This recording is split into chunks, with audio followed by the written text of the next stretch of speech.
Perubahan besar seringkali dimulai dari langkah yang paling sunyi. Di desa-desa penyangga hutan, perempuan adalah denyut nadi kehidupan.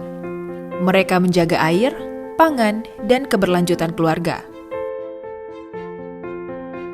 Namun selama bertahun-tahun, peran itu berhenti di ruang domestik. Tak pernah sampai ke meja pengambilan keputusan tentang tanah dan hutan mereka sendiri. Masih banyak di pikiran yang belum paham apa keterlibatan wanita khususnya di dalam pengelolaan hutan. Karena sebelumnya kita kan tidak tahu kalau perempuan itu bisa ke hutan, perempuan itu memiliki akses dan controlling untuk pengelolaan hutan. Ketidaktahuan itu bukan karena perempuan tidak peduli, melainkan karena mereka tidak pernah diajak bicara. Ruang-ruang diskusi tentang hutan lama tertutup bagi mereka. Perempuan membutuhkan jembatan untuk memahami situasi dan aktif terlibat dalam penentuan pengelolaan hutan dan melakukan aksi nyata bersama. KKI Warsi berkonsorsium dengan Walhi dan Aksi berusaha memecah kebuntuan untuk mengajak bicara para perempuan.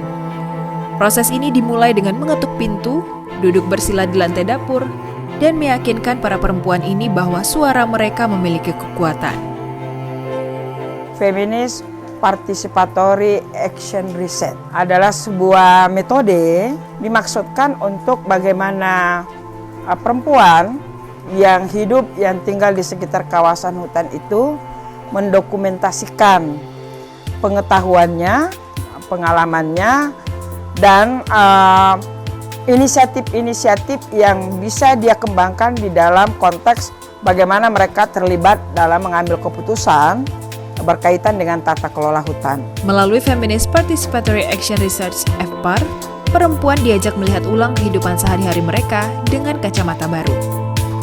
Melalui pelatihan ini, mereka mulai memetakan jam kehidupan, sebuah refleksi jujur tentang betapa panjangnya waktu kerja perempuan dalam sehari, dari sebelum matahari terbit hingga larut malam.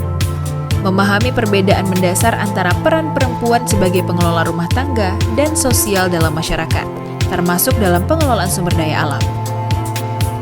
Memahami bahwa mereka menjadi lapisan pertama yang terdampak dari pengelolaan sumber daya alam, namun sering tidak terlibat dalam setiap kegiatan maupun proses perubahan sumber daya alamnya.